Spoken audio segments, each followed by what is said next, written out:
ಬಂಟ್ವಾಳ ಮಹತೋಬಾರ ಶ್ರೀ ಕಾರಿಂಜೇಶ್ವರ ದೇವಸ್ಥಾನದ ಒಳಗೆ ಯುವಕರ ತಂಡವೊಂದು ಚಪ್ಪಲಿಯನ್ನು ಧರಿಸಿಕೊಂಡು ಹೋಗಿ ದೇವಳದ ಪಾವಿತ್ರತೆಗೆ ಧಕ್ಕೆಯನ್ನು ತಂದಿರುವುದರ ವಿರುದ್ಧ ಇದೀಗ ಎಲ್ಲೆಡೆ ವ್ಯಾಪಕ ಆಕ್ರೋಶ ವ್ಯಕ್ತವಾಗ್ತಾ ಇದೆ.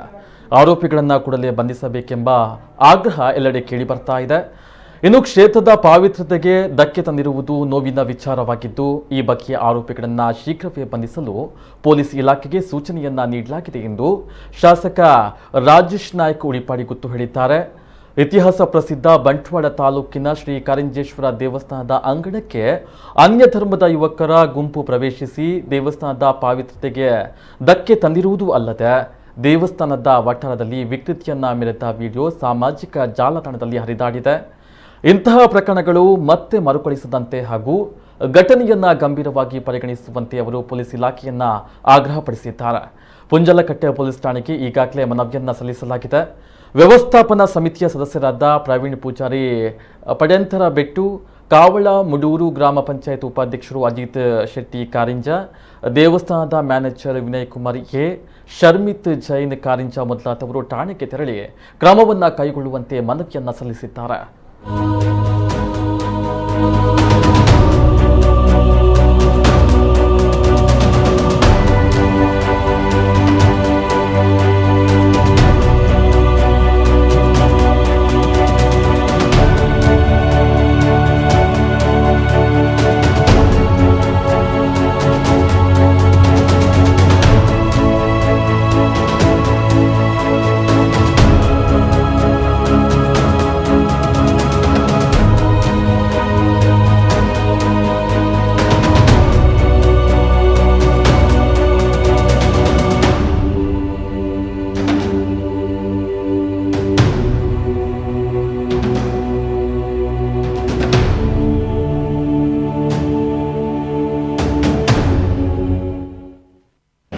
ನಮ್ಮ ಬಂಟ್ವಾಳ ತಾಲೂಕಿನ ಪವಿತ್ರ ಕ್ಷೇತ್ರವಾದಂಥ ಕಾರಿಂಜ ಕ್ಷೇತ್ರದಲ್ಲಿ ಕೆಲವೊಂದು ದುಷ್ಕರ್ಮಿಗಳು ರಾತ್ರಿ ಹೊತ್ತಲ್ಲಿ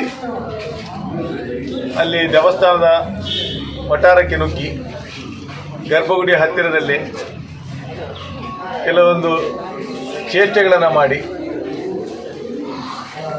ಅಲ್ಲಿಯ ಭಕ್ತಾಭಿಮಾನಿಗಳಿಗೆ ಅವಮಾನ ಮಾಡುವಂಥ ಮತ್ತು ಆ ಪವಿತ್ರತೆಯನ್ನು ಅಪವಿತ್ರಗೊಳಿಸುವಂಥ ಕೆಲಸವನ್ನು ಕೆಲವೊಬ್ಬರು ಮಾಡಿದ್ದಾರೆ. ಇದು ಉದ್ದೇಶಪೂರ್ವಕವಾಗಿ ಮಾಡಿದಂಥ ಕೆಲಸ ಮಾಡಿ ಅದನ್ನು ಪುನಃ ಸೋಷಿಯಲ್ ಮೀಡಿಯಾದಲ್ಲಿ ಬಿಟ್ಟಿದ್ದಾರೆ. ಆ ದುಷ್ಕರ್ಮಿಗಳನ್ನು ಶೀಘ್ರದಲ್ಲೇ ಬಂಧಿಸಿ, ಈಗಾಗಲೇ ಕೆಲವೊಂದು ಕ್ಲೂ ಸಿಕ್ಕಿದೆ ಅಂತ ಡಿಪಾರ್ಟ್ಮೆಂಟ್ ಅವರು ಹೇಳ್ತಾ ಇದ್ದಾರೆ. ಆದರೆ ನಾನು ಉನ್ನತ ಅಧಿಕಾರಿಗಳ ಹತ್ರ ನಿನ್ನೆ ರಾತ್ರಿ ಮಾತಾಡಿದ್ದೇನೆ, ಇವತ್ತು ಬೆಳಗ್ಗೆ ಪುನಃ ಮಾತಾಡಿಬಿಟ್ಟು ಆದಷ್ಟು ಶೀಘ್ರದಲ್ಲಿ ಅವರನ್ನು ಬಂಧಿಸುವುದಾಗಿ ಹಾಗೂ ಅವರನ್ನು ಶಿಕ್ಷೆಗೊಳಪಡಿಸುವುದಾಗಿ ಪೊಲೀಸ್ ಡಿಪಾರ್ಟ್ಮೆಂಟ್ ಈಗಾಗಲೇ ಹೇಳಿದೆ. SP ಅವರ ಹತ್ರ ನಾನು ನಿನ್ನೆ ರಾತ್ರಿ ಮಾತಾಡಿದ್ದೇನೆ.